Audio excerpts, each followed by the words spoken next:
The At Your End Step podcast is brought to you by Comic Town. Check them out at www.comictown.net and search for Comic Town Gaming Center on Facebook.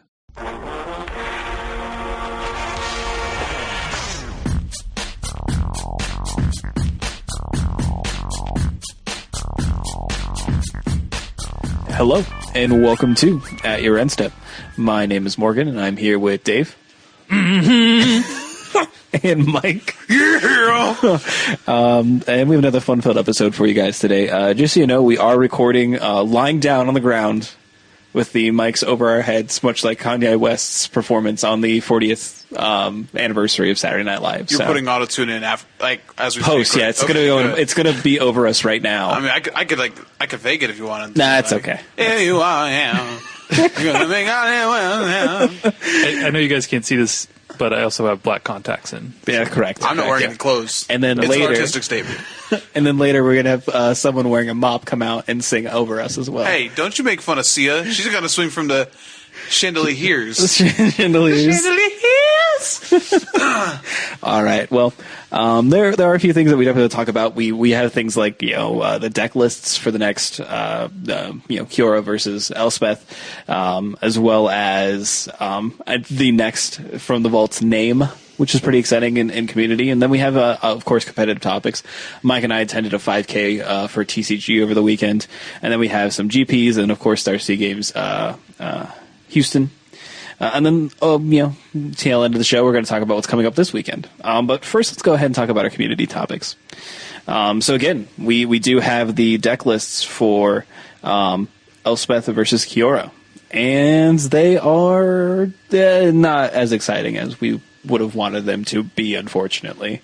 I don't even know. So I guess the headlining card besides the Planeswalkers is Mother of Runes, seeing another reprinting. With new art. Yeah, I haven't actually checked out the new art yet, so I'm pulling it up right now. It's pretty sweet. It's a lot different than the original one, though. I actually really like it. To say the truth, I think it's actually pretty sweet. It's a young mother. Yeah. I won't say the thing that I said earlier, but yeah. No, I definitely got it backwards though. It was very confusing. It's confusing. New art on Explore. Alex Bertoncini will be happy about that. You can have two arts now. Yeah, two arts for two different explorers. It would be easier to track that way, though. Yeah, I think you could still just play one art. Much easier to cheat. What are you going to do?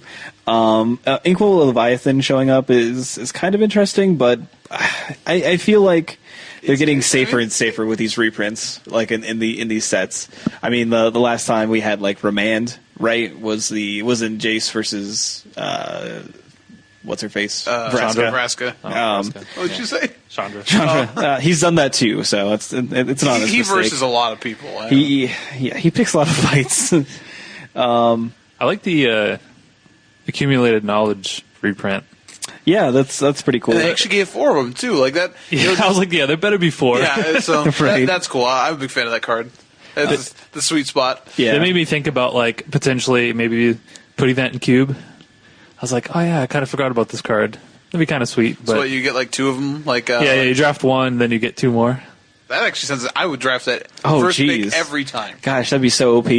Yeah, I know that's what Klug has in his Pro Tour Cube. Jeez, that'd be insane. But I really like the Decree of Justice art.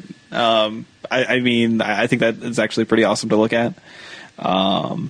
Yeah, I mean, the arts on this, like, I'm going to buy this just because I need another Elspeth and I don't have a Kiora, so those are kind of the nice things just to have. Other than those, I mean, if you're looking for value, there's really not a whole lot. No, not at all. But, there's some sweet new arts. I like the Elspeth art a lot, actually. And something cool about this is they are actually playing. There's an article that kind of has them playing these decks. I think it's the community manager, and Blake Rasmussen, and they're playing on a 2-player playmat that I think you can purchase. I don't know from where exactly. I saw a tweet that had a link to an eBay listing for it, but I assume that you probably will be able to maybe pick these up in stores. And I think this is the first time that we've seen these printed directly from Ultra Pro. So that is actually a pretty cool thing, and it looks really nice. So I think it's pretty cool to kind of see a 2-player playmat kind of show up. Guys, have anything else to really say about the lists or anything like that? Yeah, I mean, I don't usually purchase these, but it's pretty cool for people that are into that kind of stuff. Yeah, I mean, I guess the cool thing is Sunlance. So Sunlance gets a modern, not a weird border. Not a planar shifted. Yeah. So I think that might be kind of cool. I'm probably gonna get this also because I'm gonna build a mono white tiny leaders deck that's cat themed. Cat themed. That's not really a shock to anyone, I'm sure. But there's some cards I probably should have that I don't, that I'm just gonna pick up through here. So makes sense. I think also it's sort of well timed with Kiora seeing a lot of play. Yeah. It's just like it'll help keep her costs from like skyrocketing. Yeah, 100%. That's what's like put me off on buying like another Elspeth or another Kiora. It's like, well, I can just buy this. I can literally buy 2 of them and get both the Planeswalkers I need at the appropriate amounts you should probably have. So I'm pretty okay with that. Moving on. Like I said, we do have the name of the next From the Vaults, and it's From the Vaults Angels. So we have 15 premium foil angel cards, 5 of them with new arts. We have, of course, the set symbol, and then a new angel, just the art, not the actual card it is attached to, what previously printed angel it's attached to necessarily. But it's like an angel with a veil over its head, because that's nice and cryptic. It's going to be released on... Crypt Angel confirmed? What? Is it Crypt Angel confirmed? Probably not. But it's going to be released on August 21st of 2015. Yeah, I don't know. I was kind of underwhelmed seeing this release. So you have to imagine that a lot of the legendary angels that have been printed will probably be printed here again. Like I throughout Iona, I can imagine seeing an Iona printing some variant of Avacyn. Yeah, probably the EDH Avacyn. I can't imagine they'd put the M15 one in there. The not insane an EDH one.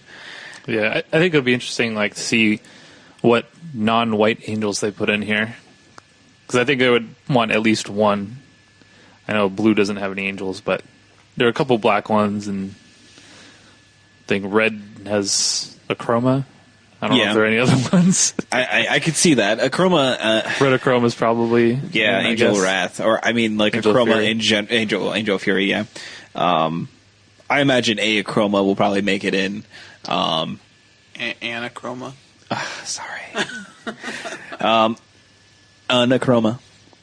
And, I mean, Restoration Angel. I know that one's more recent, but it seems pretty prolific. I think a lot of people... They did have a promo one, though, already. That's true. Do you think Sarah Angel makes it in? I think like... I don't know. I mean, they did print Decree of Annihilation in From the Vault Annihilation. Come on. They printed Desert, all right, in the From the Vault realms. It'd be cool if they just like threw in like a non-foil Sarah, but it's just a beta one instead. They're like, oh, we found it in the vault. There it is. I think what they could do is they could do the original art in Modern Border with the premium foil, and I could see them doing that. I think they actually can't do the original art. Oh, really? With a lot of these old cards. Own it? Yeah, a lot of the old cards are like original arts. They can't reprint. Well, we'll see. We'll see. Anyway, and Baneslayer. I think Baneslayer probably gets a nod. Yeah, that one we haven't had alternate art on, so that would be kind of sweet. I think so. I think it might even like. I don't know if it's this art that is Baneslayer, but I could definitely see it. I'm trying to think of like, are there any older angels that are popular that never got a foil printing? Like, could you see? And I guess like Archangel or something. Like Archangel that was foil. reprinted. It was yeah, reprinted. I don't know, like Seraph maybe.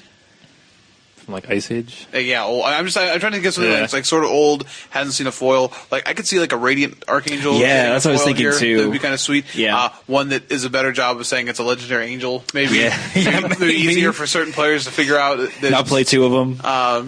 I could see some stuff that's like, because most of the cards you said are newer, but like a Blinding Angel makes sense to me. That was pretty iconic for a long time. Yeah. But I don't think the art that they showed with it is Blinding Angel because it's got his eyes covered. I heard somebody say Twilight Shepherd for that one. That's probably a good guess. Fallen Angel, does that get a special printing here? Because the only foil of it is the weird 7th edition one, right? Maybe it gets some sweet art. Maybe. Fallen that's probably the most popular black one, I guess. Yeah. But I don't know. It's hard to speculate. This is going to be... No, it's easy to speculate. Oh, yeah, 100%. It's easy to just throw out names of angels. Yeah, just name all the angels and, you'll be right. In some fest. Yeah, eventually. But again, I'm still kind of underwhelmed. Yeah, it's nice for some people. This is going to be definitely one of the I guess. How do we keep Heather Dawn from buying all of these? All of them. Actually, every single one. Every single one. This is her form of Scooby Snack, or Scooby Snack, right? Yeah. Or just would you do it for From the Vault Angels?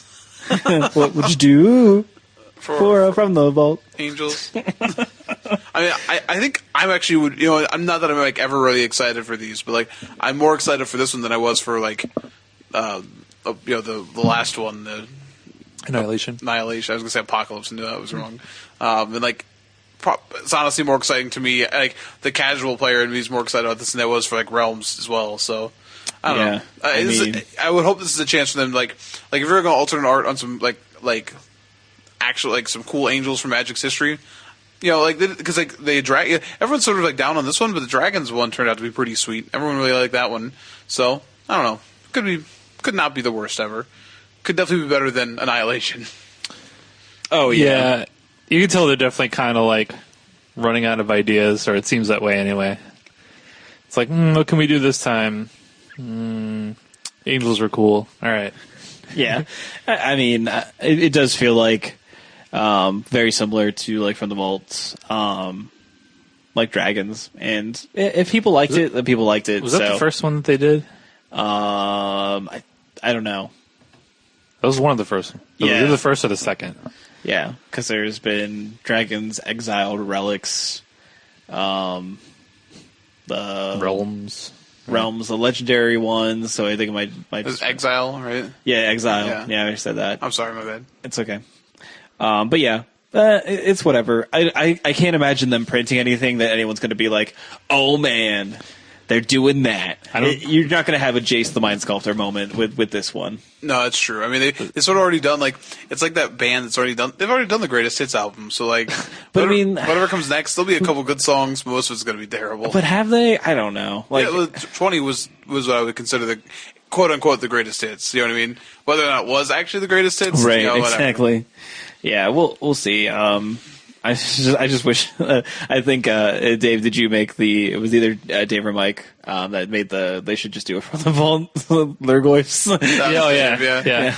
Oh man, Magma just all different arts of Tarmogoyf. Yeah, that'll 15 fix. Tarmogoyfs. That'll get modern all fixed With a up. special foiling process. Yeah. For $34.99. Good luck. Yeah. Yeah, but that was really it for community topics this week. Let's go ahead and talk about the competitive portion of the game.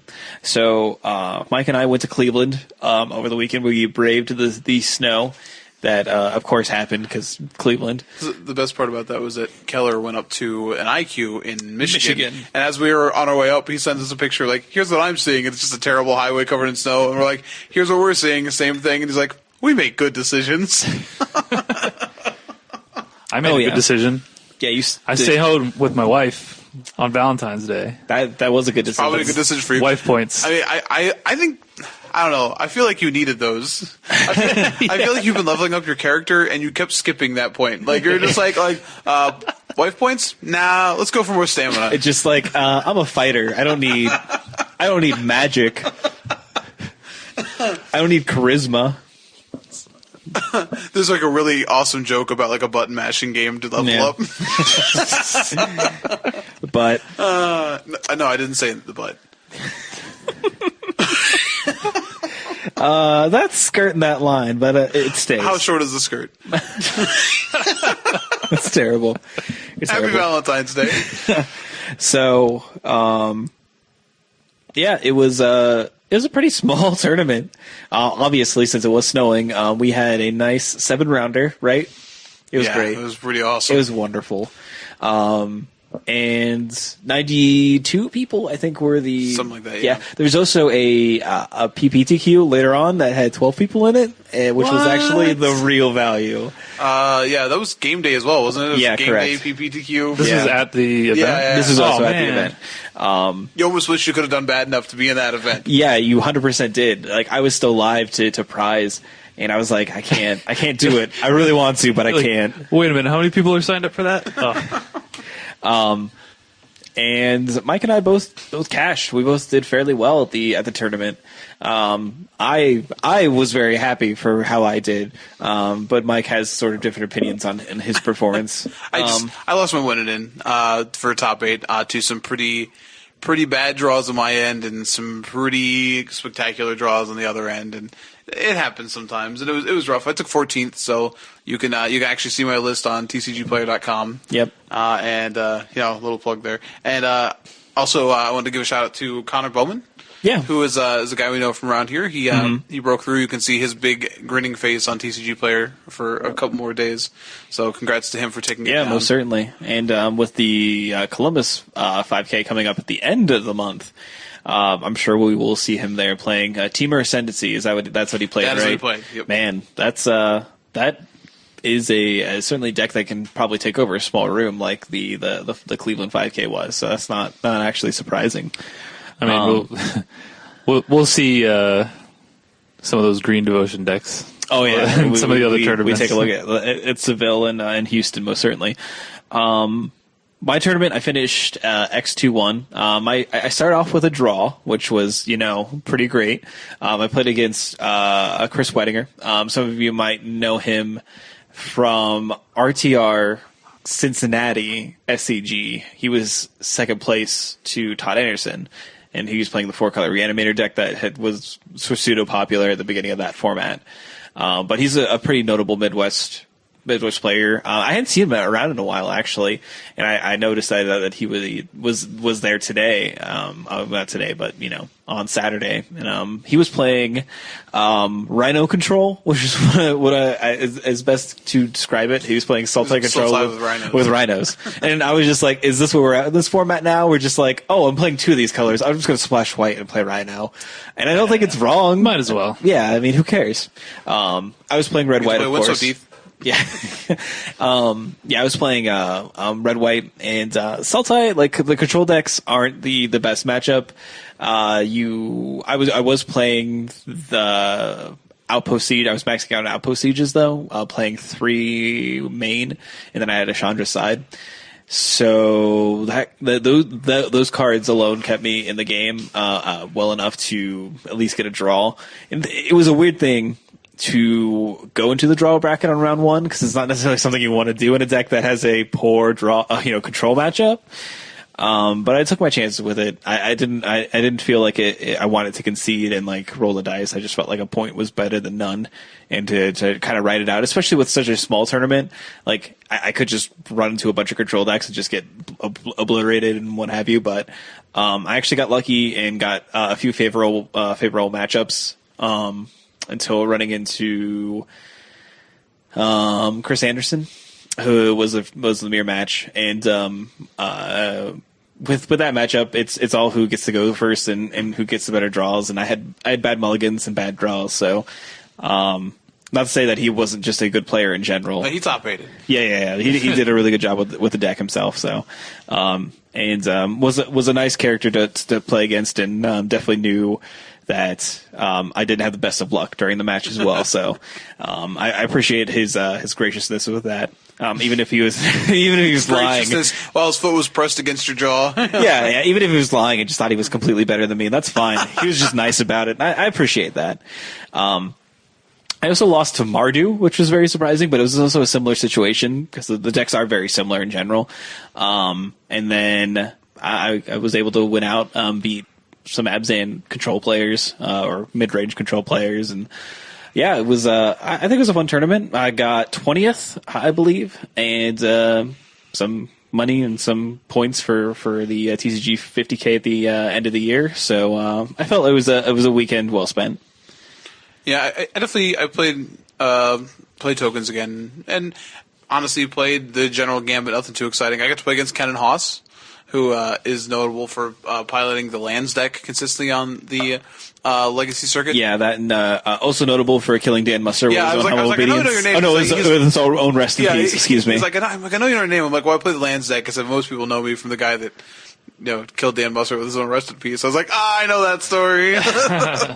That's actually just my favorite thing to watch if you ever see that. That match was actually a little bit awkward. He said he doesn't play standard very often, and within like the first couple of turns, it sort of showed. And that's not a slight against him. Like, he obviously played well, but he didn't know what my deck was doing, and I knew exactly what his deck was doing.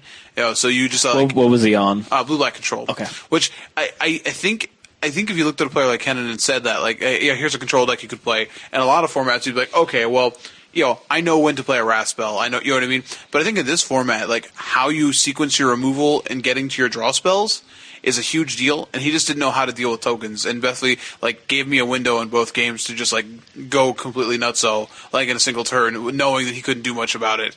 So it was just a case of, like, if you want everyone to see, like, a case study in how, like if you have two pretty skilled players, and I'm going to call myself a skilled player, deal with it. Yeah. If you have two pretty skilled players in a format like that, then like if we were sitting down for Legacy, I would feel like I'd be in the same position where I could play the deck competently, but I would get 100% outplayed because he would know exactly what's going on, and I would kind of know what's going on. And that's what it felt like here. Like, I know Standard very well. He did not, and that was really where the edge of the matchup was. But honestly, it was for a 92 player room. Like, there were a lot of names. You would know. Yeah. That's what happens. And Ohio's a great state for Magic, but like even when you find that small tournament where you're like, oh man, like that 12-person PBTQ.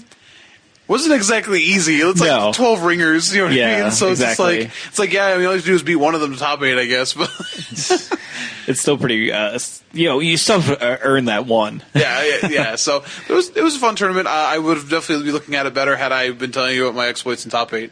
Yeah. 100%. Yeah. Well, I mean, what are you going to do? I feel that you have been consistently showing that Jeskai Tokens is something that still exists in the format for a reason, and where a lot of people have just kind of given up on it or switched back to the aggro version with Mantis Riders. So I appreciate your dedication to bolstering the archetype. Came in this country, Jeskai Tokens, 1976. Are you? Is that a Morgan Freeman? I don't know what I'm doing there. I think it's I think it's Old Man Warner, the guy from the lottery, actually. Oh, okay. And he's just upset that anybody else would play. No. Cool. That's a really bad reference. I'm sorry, everybody. Anyway, it was a pretty good tournament. It was actually really well run too. I feel. I don't feel like anything was sort of lagging behind, but I guess with 92 people, I guess it's not really that hard to run the tournament, right? But I was pretty excited. We all made it home safe, so I was definitely happy about that. Also, Jordan was at the tournament, and he did do so as well. Sorry, Jordan. Neither did Riley, actually. Yeah, that was weird. Riley cashed, but he wasn't very happy about it. We were really hoping he'd hit 33rd place. Shout out to our friend RG, 33rd. For being in 33rd place. Somebody had to do it. Hashtag keep on reaching. All right, well, let's move on to a bigger tournament. By about 707 people. Okay, let's just point out that there's as many deck lists in this event that were posted as there were players in our event. Correct. I like how you just skipped over my game day note. That's cool. Excuse me. I honestly didn't see it. Did you win game day? No, I didn't. How many people were in game day? 12. Who cares? Yeah. I know. Nobody cares.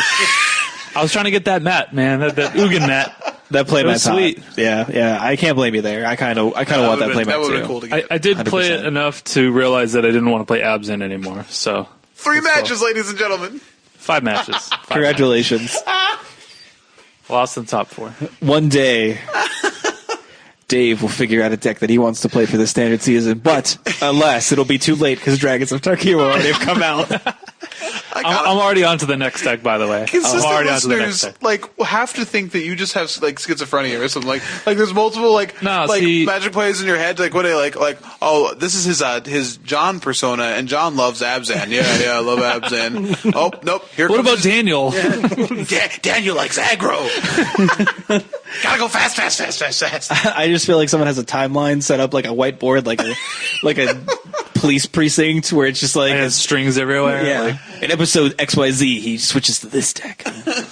Is that the one where we turn away from the board and then we see that all the names for all the people are all posted? Right. Like little notes all across the room. Exactly. Newspaper clippings. Yep. Yeah. And Davis Kaiser Soze. Pepe Sylvia.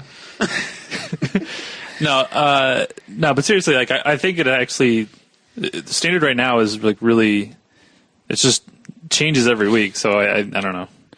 I think there's some merit to playing a bunch of different decks based on what you think is going to be good. Yeah, I don't actually disagree with that at all. I think that you see a lot of players doing that, and not necessarily learning a deck and being successful with it, then trying it for another week, and then switching to something else. No, I mean there are definitely some formats where it'll reward you for playing the same deck or knowing your deck, and then there's also merit to, if you know the format well enough, you can pick up a deck that you feel is well positioned for that weekend, right, and do well with it as well. So yeah. Well, let's go ahead and move officially over to GP Seville. It was won by Emmanuel Gershenson. I hate European GPs. Whoa, wow. Whoa, Did you say you hate Europeans? No, I hate Europeans. Ben Sark on the podcast, everybody. Jeez. No, I hate European GPs. I can't pronounce anyone's name. I feel like I'm an uneducated person. Welcome to America. Yeah. I called Yelger Jelger last week, so that's pretty bad. I'm with you. Yeah. Oh, it's like yogging. It's that soft J. Yeah. We'll get you every time. Get out. No, it's an Anchorman reference. Get out. Whatever. That was funny. People laughed. You didn't hear it, but I heard it. It's because you have the headphones on? Yeah, exactly. It actually is a constant laugh track going. I'm not hearing the recording. Morgan. It's just people laughing. You said I was the one with schizophrenia. He was playing Blue-Black Control. He defeated Pierre Soman playing Abzan Aggro in the finals. Taking a look at the rest of the top 8, we have Martin Yuza getting his 22nd GP top 8, playing Jeskai Aggro. We have Carlos Ballester Garcia playing Green Devotion. We have Marcio Carvalho. That's good. Playing Green Devotion as well. And then we have already said his name. Why do you have 4 names? Marcos. How many dashes are in that name? Marcos Antonio Cordero Valet playing Blue White Heroic, and then Nicholas Mirren playing Abzan Midrange, and that almost runs out the top 8. The last one, though, is kind of surprising. Alexandre Habert playing Sidisi Whip, which I found extremely surprising. Though we do have reports of some of our listeners actually still having success with the deck, which is great to hear. And we're trying to say this, this deck can't be successful. It certainly is powerful, and if you get the right matchups, it certainly can beat a consistent amount of decks, especially if a lot of the room, which I expected it was, to be red-white. Sidisi Whip has all the tools to still beat a red-white or a Mardu mid-range list, but it does have some pretty poor matchups still. So it was surprising to see, but not out of question. It's interesting to note that this list has Torrent Elemental. Yeah, it was one in the main and one in the sideboard. He was on camera a little bit, and that thing was doing work. Yeah, I don't see why it wouldn't immediately show up in those lists. Also had 2 Stain the Mind in his sideboard as well, showing up. That's an interesting card that we actually haven't seen a lot of, but when those effects are good, they certainly can be powerful. I suppose if you know that you can never beat a Nugan, Well, there you go. You can't cast an Ugin. I will stain your mind and take all of your Ugins. There's a dragon-shaped stain on my brain. I don't remember why. That's because stain them. Never mind. So, would they be giving up the ghost then because he's a spirit dragon? Again, people laughed at that one. It was a haunting joke. Gonna just keep sticking around. Might linger a bit, yeah. Anyway, one thing to do take note of, and we'll talk a bit more about this when we go to Houston, is that there are 2 Green Devotion-based lists here in this top 8. We've been noticing this, basically this archetype gaining traction. And I guess I pose the question, why might this be the case? Does it just have a niche in the metagame now that just favors it, basically like putting a powerful action plan into place and no one being able to disturb it? I mean... Yeah, I was going to say, I think people are realizing that Whisperwood Elemental is just a ridiculous card. Oh, wow. We're not respecting the arm raising here, apparently. You looked at me! I was showing you my hand that I raised. I thought it was a gun. Pew pew! Did I take out my gun? I was just going to suggest it also has to do with, if you look at the way the removal is moving towards for Abzan specifically, the only stuff that's like taking out more than one target, you had the decks and hostilities, but it's gone back towards Abzan aggro. So you've got, Bile Blights and like Drown in Sorrows, and this deck is like, I'm going to go over that. Like, Genesis Hydra seems, like a terrible matchup for a deck that's playing a couple Heroes Downfalls, where it's like, well, I'm going to put 2 threats that are fairly sizable onto the field, and they're both going to probably be bigger than your Siege Rhino. I hope you have enough removal for all of them. You know what I mean? Right. So, and I think that's, and honestly, the format I think is fairly interactive. You know what I mean? You still have things like, Blue-White Heroic, they're in the top 8 that aren't really interactive decks. If you play a comic house local after them, you have Jeskai Ascendancy, you have to fight every week. Deal with it. But you have things like, Abzan aggro fighting against red-white aggro, consistently. Like, this is a matchup that is sort of like this is what standard is right now. And they're trying to, like, tempo each other with certain removal spells and Chain of the Rocks and this and that. And the big green deck's like, well, I'm just going to lay all of my threats on the table and you do what you can. You know what I mean? So...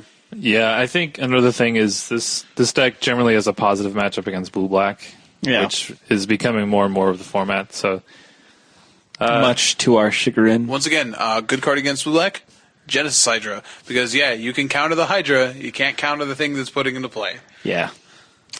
Yeah, I'm starting to become a fan of these sort of big devotion-type lists and keeping an eye on them. Obviously, as Dave was saying, the metagame can shift from week to week, and if there's a week that red-white seems unplayable, then it might be a good backup plan to have.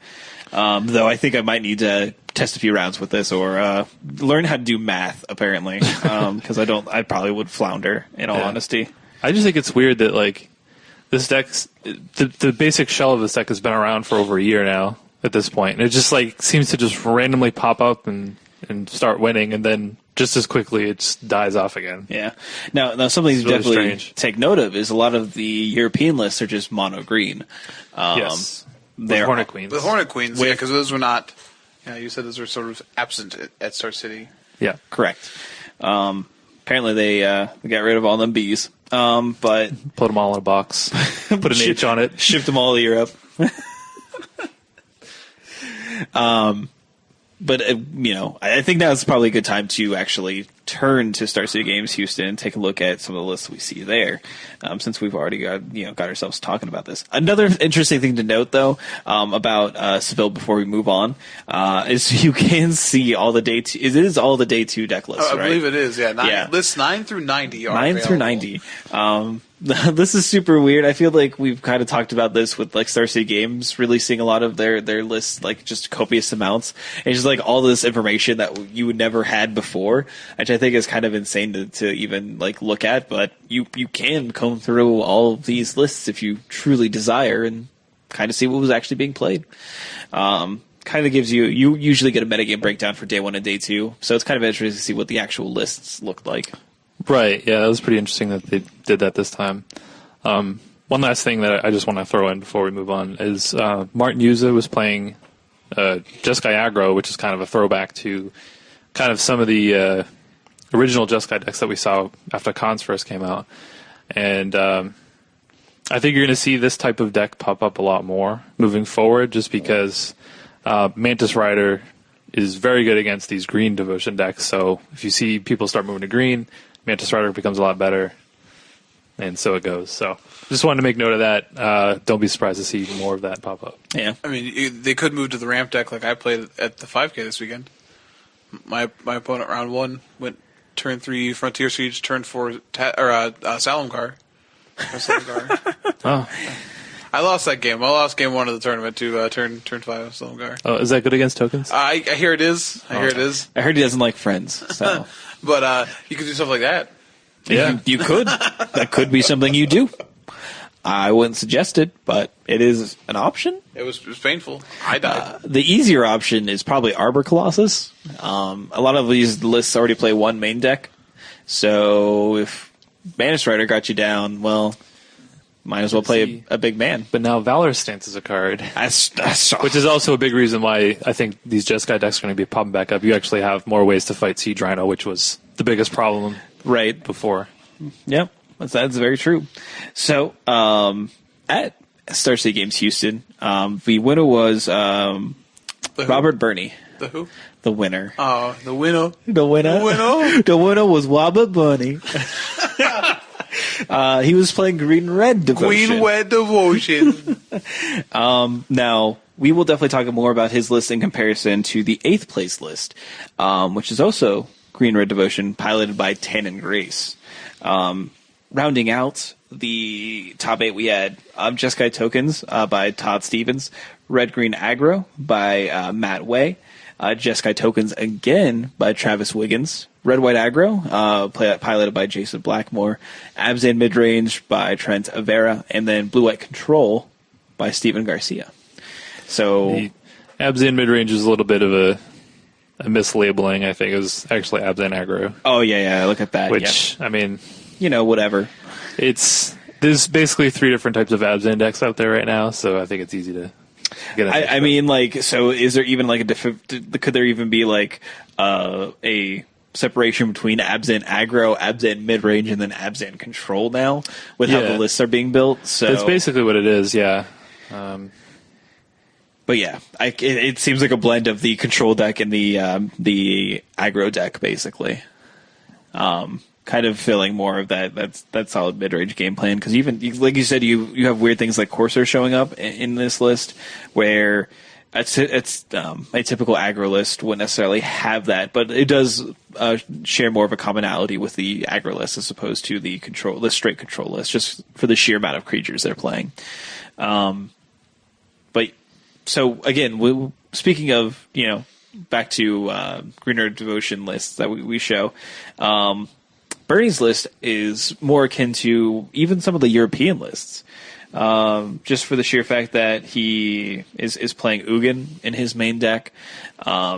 He had just the light splash for red. He just had the 4 Creator's Claws. Exactly, main, that was it. Yeah, so he and a Xenagos. In the board, I was saying main. Okay. Yeah, he does have Xenagos in his sideboard against, sort of like additional cards for probably control and things like that. Mm-hmm. While he's going for more of the generally explosive ability of the Devotion list, playing 4 Nykthos, things like that. Right. He had 4 Eidolon Blossoms as well, which was a little different than some of the other lists. Right. Now, Tana Grace's list is looking to be able to play more of a mid-range game, but still have a potentiality to have explosive Nykthos turns and, do obscene things like deal 23 damage with Creator's Claws, which definitely saw happen. Yeah. Tana Grace's list actually, there's some key differences here. One, he's not running Sylvan Caryatid. Right. And he's definitely can play a little bit more aggressively. And another card that kind of goes into that is he's playing 3 Shaman of the Great Hunt. Yeah. which we haven't seen in any of these other decks. Well, it's also in the red-green aggro deck that's in. Well, yeah, but I'm saying like with a devotion. No, I agree. And honestly, looking at this, just looking at basic interactions, like this is one of the sweetest things you can do with Nykthos. How many times can you activate this in a turn when your Nykthos is, like, oh man, so my board happens to be a Whisperwood Elemental, a Polychronos, and a Shaman of the Great Hunt, and some mana guys and a Nykthos. I'm going to draw 6 cards at the end of your turn. Oh, so game. Yeah. Just do that. That's fine. So it seems pretty. I mean, I like Eidolon as well. Like it's sort of interesting to me that both of these big mana green decks also have ways to just draw a lot of cards. Like that doesn't feel like it's against the color pie in any way, shape, or form. At all. No, I mean I don't know what to talk about, I guess, but that I think that's the real fear with these decks is that they have these ways to sort of reload. Because the weakness before, was always you wrath them and then they're sort of done. But with some of the with Nisa and with like these ways to draw cards, you can wrath them and they could potentially just they untap and what happened? The board's full again. I swore I cast a spell. Yeah, another key difference I want to point out is the Planeswalker suite. So Bernie's list has 2 main deck Ugins, right? And that's it. Tannen Grace is running 0 Ugins in the whole 75. And instead he's running 2 Nissas and 3 Xenagos main. So again, he's a little bit more aggressive on that slant. I really feel like these are just 2 completely different decks. They are technically green-red devotion, but they play out, it looks like, completely differently, yeah. And when I was seeing Tannen play his list and the way that he was doing it, it felt that he just had a more aggressive slant on his list, which I'm far more into. I like Tannen Grace's list a lot better. There's so many times where I've seen the green devotion decks cast an Ugin, and it's like, oh, I guess I have to minus and kill my whole board. Yeah, the reason I can cast this Ugin is now dead. Yeah. Can I ask what the Bribers purses are for in Tannen Grace's list? He does do a deck tech, and he explains it. I forget exactly what he said. It's for Blue-White Heroic. Yeah, that's right. They can't stop it. That's the important part. It's I guess that's pretty interesting. Yeah. Yeah, he said you just buy yourself, 3 turns with that, and it allows you to just overpower them. Right. Interesting. It's that's a nice creature you have there. I'm gonna pay it not to attack. That sounds like a good plan for me for a while. It's some interesting tech. I mean, I definitely didn't think of that. It's not the first time that I've seen Briber's Purse in a sideboard. I did want to point out some interesting stuff going on in the red-white sideboard that did top 8. Definitely has a Circle of Flame in the sideboard. I just probably want to be bold and say don't play that card. Unless you're playing against Mike. Don't do it. It's not even good. So then I just I know it's not even that good. It's not. It might be for the mirror match. I could say that is probably for the mirror match, but it's not good. It doesn't do anything. Don't play that card. It's not better than an Outpost Siege in that sense, right? No. Would you rather just have an Outpost Siege? Yes. Okay, I was just making sure. 100%. He's not playing any he's only playing 2. He's playing 2. Okay. But he also has 2 Chandras in his list, I believe. Yes. So he's still maximizing on that effect, and Chandra is powerful in the mirror match, but Circle of Flame it's such a defensive card, and it's not even good. It just really isn't. Don't play that card. Play a second Scouring Sands. Literally anything else. Yeah, if you really want that effect. Barrage of Boulders is also another one that I've seen show up a lot. So I would actually consider taking a look at that card, especially if you're playing things like Ash Cloud Phoenix. Along with Stormwrath Dragon in your deck, being able to trigger the not block, it can be game breaking. Yeah. You could actually also use a Secret of the Way if you have another spell. Correct. So if you Lightning Bolt and Barrage, yes. Well, if you Lightning Bolted or Wild you Slash, probably get DQ'd. But okay, Lightning if you Wild Strike Slash something, Lightning Strike. Then excuse me. You can Barrage of Boulders. Maybe I'm talking modern. Gosh. Yes. I want to mention something I don't think we talked about enough for the devotion decks. I don't want to go back to them too much, but I don't think we stuck on Whisperwood Elemental nearly enough, because that's the card that's ubiquitous through all of the Europe and here. Is all of a sudden this is Whisperwood Elemental's coming out party. Yeah. And now we're a big fan of that card, mainly because it literally says at your end step on it. Correct. It's free advertising. We can't We can't not like it. As I mentioned to Dave, signing Whisper Elementals at a local comic town near you. Yeah, we will 100%. Totally ruin your Whisper Elementals. We Just will ask make us those and we will heavily do it. played. Yes. Trust me. I guess, or they damage technically. Yeah, whatever. We will do it. But I think it's interesting you say though. I think if you would ask why do these decks have a good blue-black matchup, you know what I mean? I think that's really the key card as to why. Because if you're playing your mana guys into that guy, right? Then you want a Crux so they can't cast their bigger spells. But if you do, then you're going to turn a bunch of Elvish Mystics into anything. Mystery 2/2s. Yeah. I can definitely attest. I played against one of these green-red devotion decks playing the Abzan control deck. And definitely had a spot where I had an Ugin in hand and End Hostilities, and it's well, I can't just cast Ugin and wipe the board because he's going to be left with a bunch of manifests. And if I cast End Hostilities, then that's going to make a bunch of manifests. So it just put me in an awkward spot. I want you to understand that you punted then.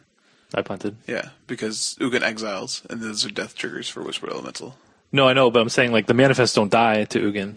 Oh, you're saying in response he could sacrifice him? No. The sacrifice effect doesn't matter, but he still had 2 or 3 manifests in play, okay. which don't get exiled. I misunderstood. I thought you were the struggling back and forth. No. No, I mean, I ended up getting around it eventually, but it was more awkward than just going, Wrather board. Okay, let's move on. You can't they've really worked, Wizards has really worked to make Wrath effects, I don't know if they want to say bad, because when they're good in this format, they're super good. But I think it's just we played with Supreme Verdict for so long, where it was just that is not going to be countered. That is to come down the turn when it has to come down, and you die to it. And now it's you know what? I'm not a huge fan of 5-mana Wraths overall, but in this format, it feels like they are what they're supposed to be. Right. I think the best way to attack these types of decks is by playing Wrath effects. So Whispered Elemental is just what's your biggest weakness? Okay, we'll shore that up and just have an awesome offensive threat on top of it. You know what I mean? So, I mean, when we reviewed that, I don't know. I can't even remember what we said. Did we say it was kind of cool, but I know that people were tinkering around with it. Maybe we didn't pay enough attention to the sack effect because that's what's important here. Right. It's really hard to evaluate that card in a vacuum because it honestly in a vacuum it probably seems pretty good, but it depends on how good Manifest is. Yeah, we didn't. I think we also the idea we didn't know what Manifest is going to be in Standard. You know what I mean? And it's all right. Even now, that's the only Manifest card that's actively seeing any play. Right. So. Right. But it was curse you, Reality Shift. It was quite impressive though. It was on camera a lot in both the GP and at the Star City Open. And it was just awesome. So. Yeah, that's the card that definitely gained the most from if you could pick one card over the weekend. Yeah, I'm checking all the lists to see if by chance Reality Shift was played because I didn't check that this week. You got to check up on the bet. It's not in blue-white control, so take that was my only hope. That was your out. I understand. Definitely playing Devouring Light. Whatever. Any Jeskai Sages? No, unfortunately. Yeah, come on, get there, someone. A listener, please do well with Reality Shift and some persuasion. No, what? Yeah. Why are they going to play your crappy card? Play Jeskai Sage. Don't play that card. That card's not even that great. Not even that great. It's not. It's just totally overrated. Reality Shift, though. So my 2-mana spell, when it dies, I still get to draw a card. Or the 2-mana spell, and your then opponent gets another creature. In my 2-mana spell, they draw a card. Yes. Wait. No. Oh, no. Oh, no. What have I done? So, Mike, I don't really want to put you on the spot here, but we had 2 Jeskai Tokens decks in the top 8 here, which is a deck that you've obviously been playing a lot of. Do you have any opinions on these lists or anything you would want to point out? I want to point out that the second place list is super close to where we're at. Let me make sure I have that correct. Yeah, the second Todd place Stevens list. Yeah, they're still running more lands than what I want to look at here. But honestly, it's not that far off from where we were at. When we were testing, we wanted to go down to as few creatures as possible.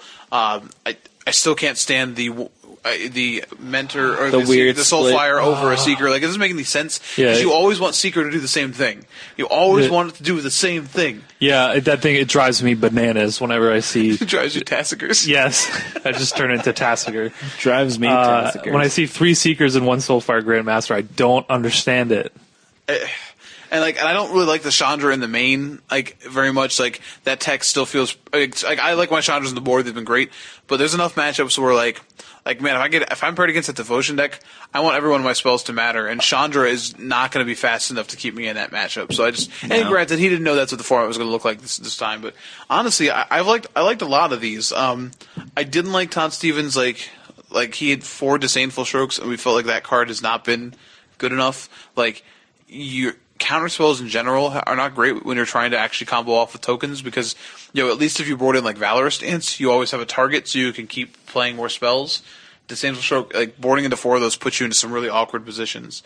The 4th place list, this one was all over the place. Yeah, I don't understand things like the 1 Brahmaz, I don't understand the justification for that, or the 1 Stormbreath Dragon and Hushwinger from the sideboard. It doesn't make sense. He's even giving you guys more of a slap in the face. 2 Seeker of the Way, 2 Soulfire. Yeah, that was. But he's not. I don't. Crazy town. I don't think he knows what he wants to be.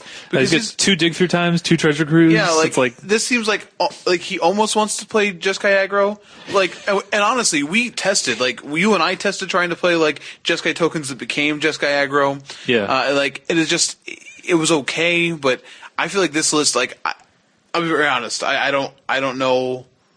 I don't think this list looks nearly as good as the list in second place. This list looks like, basically, if you were beginning with the format, and you just wanted to test a bunch of cards.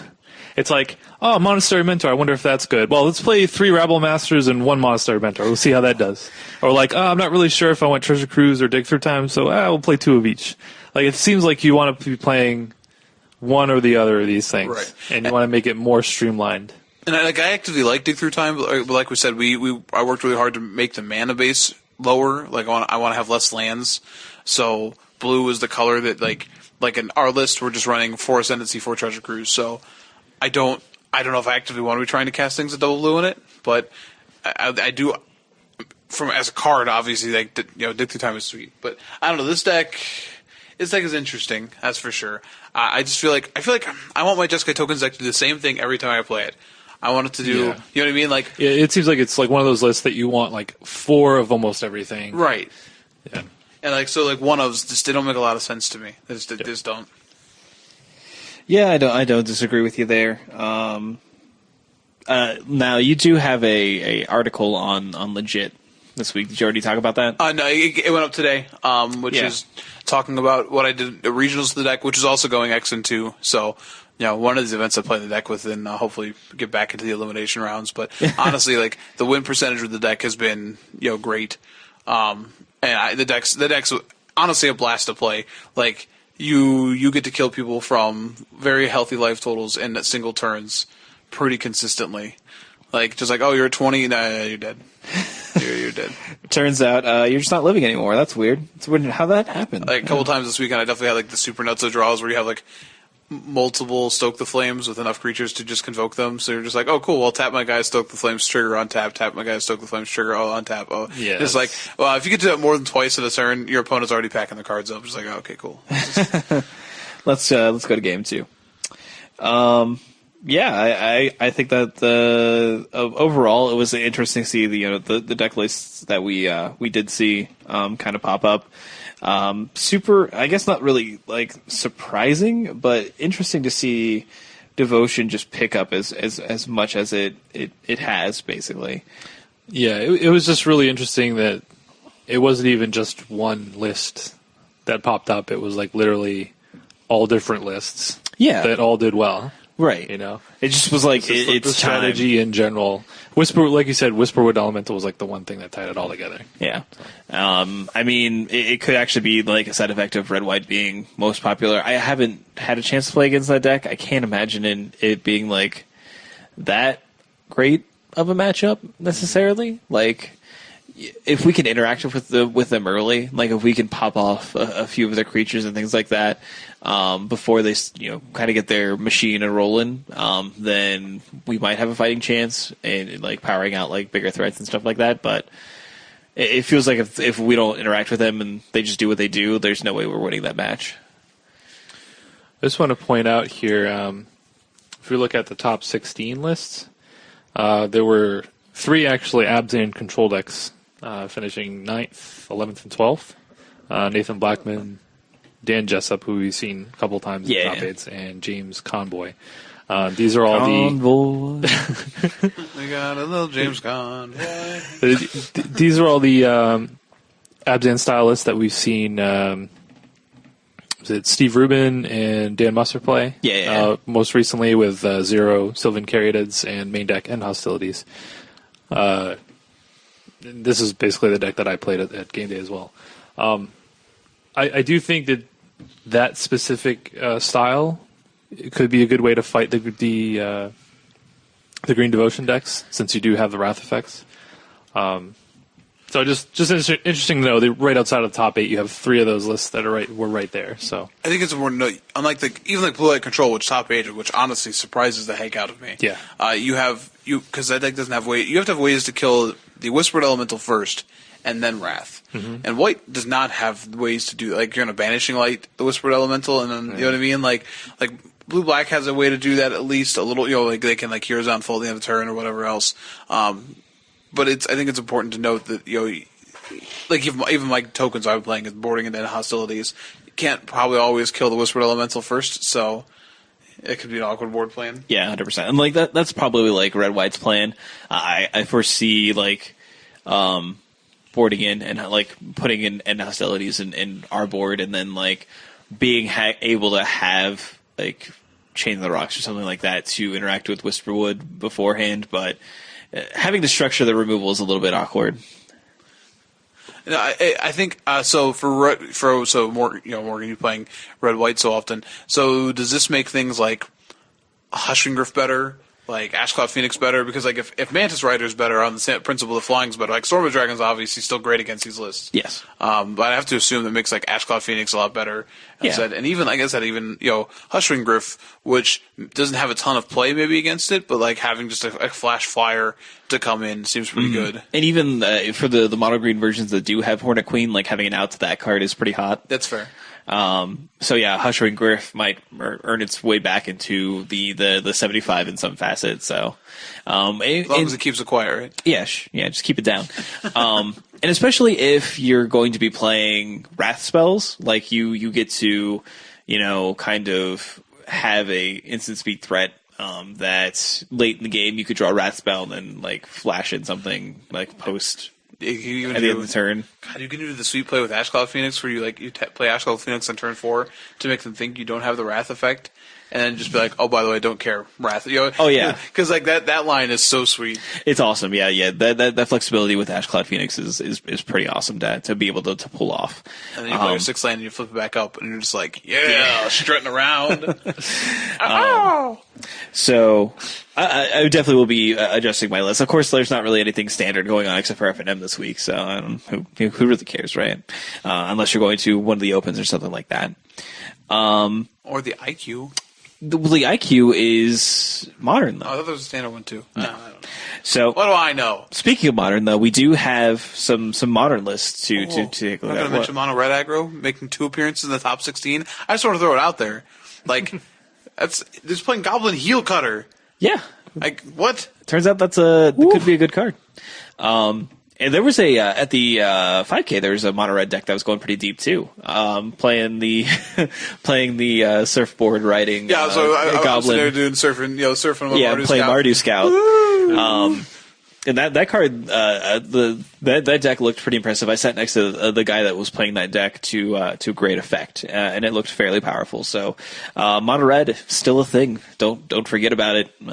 Some people do, and then they get horribly punished for it. And then they get surfed on. I don't know. Okay, so let's go ahead and now move into the modern IQ at Houston. That was won by Affinity. Piloted by Jason Coe. Burn was the other finalist, piloted by Matthew Peacock. And yeah, this is a pretty aggressive top 4. Affinity, Burn, and Infect were all there. Infect, I guess, as we've said before, is just a combo deck when it breaks down. And then the other 4th place list was Jeskai Twin. Now, this is a little bit of a different flavor. We've seen Team or Twin, obviously, and we've seen Is It Twin, but just red-blue twin.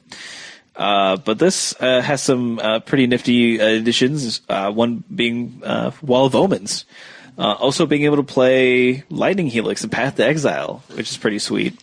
Yeah, we've seen lists like this. Yeah, this has been around. Sure. We haven't seen it recently, though. That's fair. I think I thought the Team or Twin list was pretty interesting as well. I really like it. You like because it has Huntmaster the Fells in it.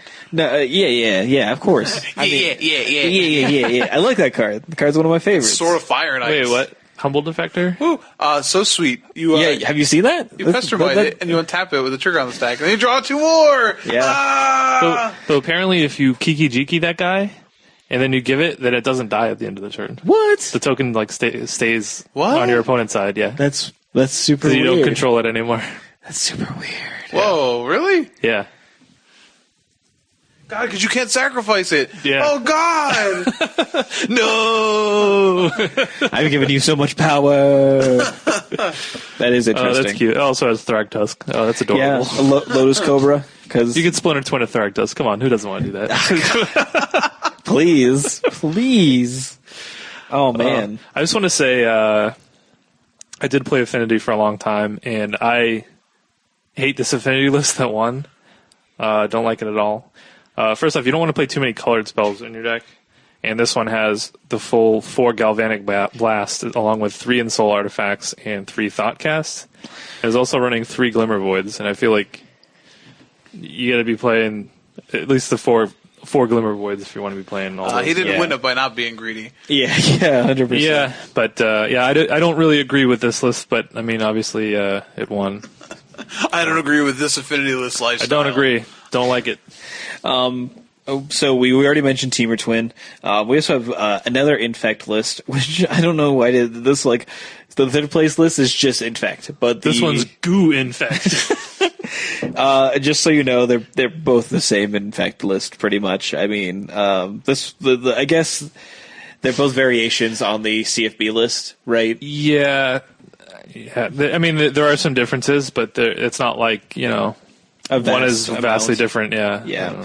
I think the CFB list, they wrote sort of a breakdown of it, and they said they had like 3 to 4 flex spots, and people just played different cards, and it feels like these are just like the different flex spots, sort of like put out there. I guess the big difference is the 6th place list played by an Orin Swift is not playing Become Immense. Seems wrong. Which Patrick Chapin recently went on record to say, if you're playing any less than 4, you are wrong. Which I tend to agree with. Yeah, because I mean, like that's just how you have the turn 3 kill. Like that's just how you win more games. So why not have it? Yeah, I haven't played Infect in Modern, but the way that he described it is basically it gives you the option of just hitting them for 1 here and there. Maybe you just get in a couple of points of Infect, and then like in 1 turn you just go, oh, you're dead. Yeah, exactly. And that's what you want with that deck. Yeah, just 1 spell, oh, you're dead. Right. And it allows you, like, again, to have a very efficient spell that you can leave up other protection spells, so you can guarantee their death. Yeah. And then we have Burn again, and then Abzan Midrange showing up in 8th place, which I'm okay to see. He is playing Dark Confidant again. He's only playing 3, but he wants to play him. And I don't know. I'm back and forth with that card. I want old Bob to be good, but I'm still not thinking that he is. If I were still going to play a list, I'd probably look first at the Pro Tour lists and kind of move from there. You guys want me to stop talking about this right now, don't you? I just see it in Mike's face. I'm sorry. I just stopped talking about Abzan or Abzan in general. I'm sorry. I can't help it. I don't know what to tell you. There's literally like 6 variations of cards in the deck. Like it's like, oh man, did you see Bob came back? We weren't playing Bob. We might put more Scavenging Oozes in the Bob slot. So I don't know. Leave me alone. No. This one's playing 2 oozes and 1 Bob. The other one's playing 2 Bobs and 1 ooze. This one's playing no Bobs and. Can I get my comically large antique sleeping cap? Can we talk about something sweet like the 14th place list? Okay, we can talk about the 14th which place is Cruel list. Control. Yeah, baby. Aaron Potter. Fury No and Tamio. relation to Harry Potter in any way, as far as I know. It's Aaron Potter. Aaron Potter. Yeah. Yeah, playing Tamio the Moon Sage. Feels like her modern debut. I don't know about this one. Come on, I'm all for Cruel Ultimatum being sweet, but come on. I don't know. Wait, hold on. This is totally a deck that I would play. He's definitely also playing Not really. Sphinx's Revelation. Yeah. Deck. Man, but he has mystical teachings that can search for all of his creatures. Because they all have flash. It's awesome. It's true. That's It's so sweet. That's some old school. That's like from when that was in Standard. You I could know. search up Teferi. It's so sweet. And then, did you know that if you have Teferi in play, if you had a non-flash creature, you could search for a flash creature. Or you could search for any creature. Oh, that's insane. Yeah. You couldn't actually do it in this deck. I guess unless you boarded in the Spellskite. So you can get Teferi into play, then you go search for Spellskite for some reason. I don't know. But Honestly, you could do that. This deck seems a little crazy, but this is the kind of deck I really enjoy. You know, like this guy knows how to play the deck. It's an off the wall strategy, and this is what this is sort of like that allure of Modern, right? Like all these people are complaining about like, like this guy's like, I'm going to play Cruel Ultimatum and Mystical Teachings. I'm going to have fun, and I'm going to make some money doing it. Yeah, I predict that we'll see some pretty sweet lists coming out of the GP that's this weekend. Just because Pro Tours are not good for if you want diversity. If you're looking for diversity, they're all looking to play the best deck. Yeah, right. They're just the deck that beats the best deck. Right, exactly. So you're like, oh well, a lot of people decide, you know what, Abzan just gives me the best chance to win. So I might have a sweet list, but I really want to do well, so I'm going to play Abzan. Right. They can't all be Patrick Chapin. Right. But I think you're going to see some sweet things come out of GP. We'll see. So I mean, overall, this is a pretty interesting topic. I mean, you had Mr. Peacock with Burn, and you had Colonel Mustard with the rope. In the library. And you also had Professor Plum with Affinity. Yep. In the convention center. Yeah, it was a pretty cool to see. One Abzan list, but tons of infects. Stop talking about it. Legacy. Legacy. Fine. Legacy. Jeffrey Chen. Playing Food Chain. What? Food Chain combo. Is that like McDonald's, Burger King, and Wendy's at the same time? It is not. This combo is powered by Dairy Queen and Burger King. You went to White Castle. This combo is powered by the power of Mist Hollow Griffin that Avacyn restored. The power of Mist Hollow Griffin. The powerhouse mythic from Avacyn restored. Yep. Yeah. Also showing up, Genesis Hydra, that all-star rare from that 15. You said Janice's Hydra. I'm like... Janice's Hydra? Who's Janice? It's Magus before he became Magus. Oh, okay, got you. Ding. It's his Hydra, man. This definitely makes sense. It's running, some dig through times, so... Obviously, this deck would definitely profit from being able to play Dig Through Time. Yeah, I mean, it's a combo deck. This is a deck that we've seen do decent before. Yeah, I know that it comes back every Jonathan once in a while. is always playing this. Yeah. On the Open Series, but I'm a little surprised to see it win. But yeah, that's cool. Yeah, it's definitely a cool deck. This is like one of those instances where you wish that you got to see some of these, because I would like to see someone play Food Chain and play it well, since it's such an interesting combo to kind of take a look at.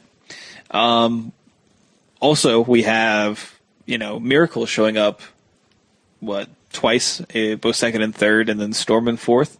And then Death and Taxes twice, rounding out notably on the bottom half of the top 8. Yeah, 6 and 7. Still in the top 8? Yeah. I know, but when you're looking at 2 Miracles decks and a Storm deck, it's right, like, it's not, yeah. Yeah.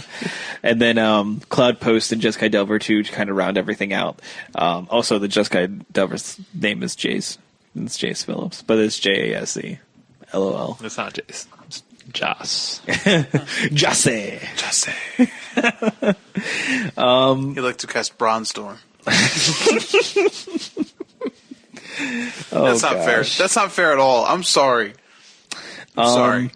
And then, like, we have Bronzestorm's sweet though. It's just like it's just a picture of a guy ripping his shirt off. Bronzestorm.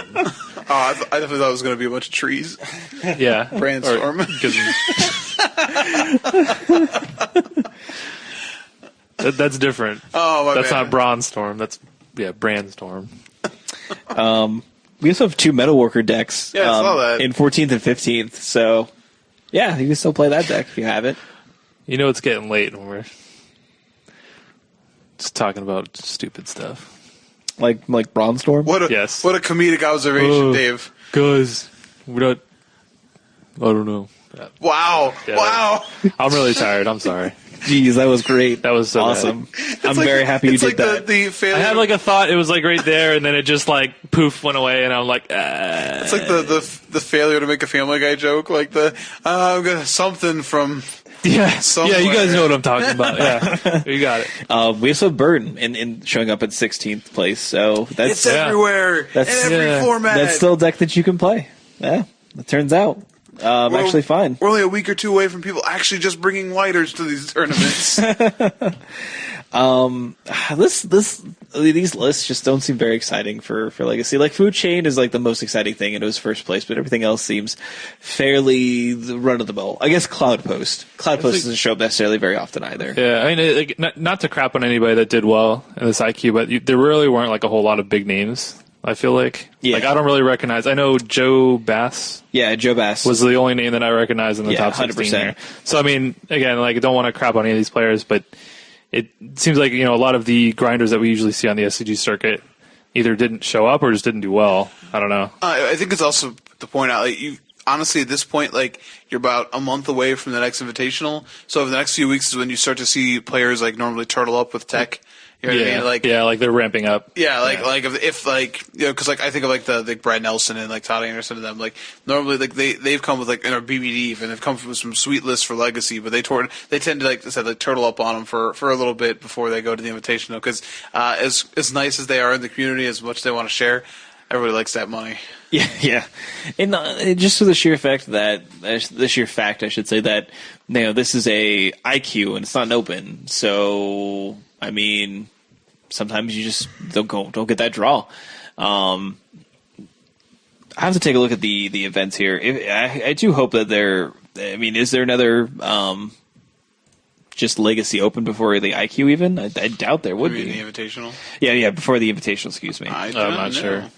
Because I think that would be an interesting thing to kind of see, where we'd actually see like a majority or like a large actual lists of legacy cards kind of show up. Without having that, it's really hard to gauge where Legacy is. I guess it doesn't really change that often in the first place, but nope, no Legacy Opens. Yeah, look at that. Look at that modern one in Baltimore, but beyond that, it's all standard until the Invitational. Wow. Yeah, interesting. So like all the legacy lists that we'll have are basically going to be these IQs. So kind of for someone that doesn't play legacy and then may soon be forced to here for an invitational, it'll be interesting to see. Like I'm just going to scream the whole time. Yeah. Just playing lands, tapping, resolving spells, and just going, Your opponent's like, it's good, I guess? I don't know. I'll cast Force Soul Exile. No! No! You didn't pay mana for that! This is scary. I need an adult. It'll be interesting. Like, I want to play Jund. There probably won't be a Jund list that shows up. Like, I'm not going to know, like, current Jund, legacy. Not that it necessarily changes, but here's what we'll do: we'll find a Jund list, right? Right. And then we'll see what's been doing well, and it'll be like, oh man, how can we add anything here that does well against these decks? And then we put those in there. And then we'll probably say, probably not. And then we'll go, oh. And then, they'll be like, wait, we don't know the format. Just play a stock list. Yeah, so we'll see what happens. But it is something that is more and more becoming a forefront in my mind, knowing that it's something that I'm going to have to figure out how to do here relatively soon. So that's fun. And I know I know Mike is going to be like, I'm just going to play Shardless Sultai because that's just the way. I like that deck. I've I have nothing else to say. I got to see a couple people play it on camera, and I watched it, and I took notes. I didn't take notes. Mental notes, maybe? Yeah, that's it. Yeah, that's good. They're etched in my brain. I'll remember them forever. I know that it's a good thing to flip over cards at the top of your library into the spell that you want it to be. Cool. I don't know if there's a way to manipulate that or not. So maybe if you had a Bronze Storm. You had a Bronze Storm. You might be able to set that up. Oh, that's right, draw 3. We got to get out of this episode now. Yeah, okay. Fine. Tell them what's coming up next week, Morgan. So we have GP Vancouver, which is going to be modern, and then GP Memphis, which is standard. So, hey, guess what? What? Neither of those places are in Europe. That is true. Hopefully I'll be able to pronounce everyone's name. Probably not. We also have the Standard Open in LA. And then locally we have a Modern IQ on Saturday at Mason at GameSwap. And there's also a Legacy IQ on Sunday. So you can kind of have a double feature, if you will, over the weekend if you really want to. No Standard, but Modern and Legacy kind of getting some support in the IQ circuit, which is great to see. Mm-hmm. I think I'm going to try to attend the Modern one, just because I really like playing Modern a whole lot, and I have Tarmogoyfs, so I want to play those. Thanks for reminding us. Yeah, no problem. Anytime. I'm pretty excited for the Modern GP yeah, Vancouver. That would be sweet. I'm really interested to see what comes out of that. I don't know. I really don't think it's going to be more of the same. I think we're going to see some sweet stuff. I think so as well. People, I mean, especially because it's a GP, not a Pro Tour. Obviously, like you made the point, people will be willing to kind of have a little bit more fun. Yeah. So, and hopefully the coverage is good. If there is coverage, I don't know which one is actually going to be covered necessarily. So, we'll have Dave look that up while I go over the typical stuff. So, we have our website at yourendstuff.com. Check that out. That's where the show gets posted. Subscribe to us on iTunes if that's your preferred method of listening to podcasts. Also, Podcast Republic, if you have an Android phone or device, is a great way to listen to the show and subscribe to us as well. Also, check out MTGcast. There's a lot of other great shows on there. You can subscribe to their feed on iTunes, and that's another great way to listen to our podcast, as well as many of the other great shows that are on MTGcast. Check out ComicTown.net. They're a great sponsor. You can also find them at Comic Town Gaming Center on Facebook. Please like their page. Gets update. You can get updates about all their upcoming events. They usually host great events, PTQs, GPTs, all that good stuff, as well as great Friday Night Magic and game day events. So please check them out. And that's where we game primarily. So we'll definitely see you there if you come by. Okay, so I have an answer for you. Okay. Both of the GPs will have live streaming video. Awesome. Looks like the regular coverage team will be in Vancouver. Okay. So all of our favorites, Randy Buehler, Rashad Miller, all those. I'm watching whatever the other GP is. Gabe Carlton Barnes is actually, it looks like he'll be on the coverage, and he was actually pretty good. They had him on before on one of the GPs. So maybe we'll check him out, give him an at your end step review, as it were. Yeah, and Marshall Sutcliffe, of course. Yeah. GP Memphis doesn't say who will be doing it, so that'll be interesting. I don't know. But it's pretty cool that they're doing both. Usually they only do one GP. Right, exactly. So yeah, like I said, this has pretty much been the this week's episode of At Your End Step.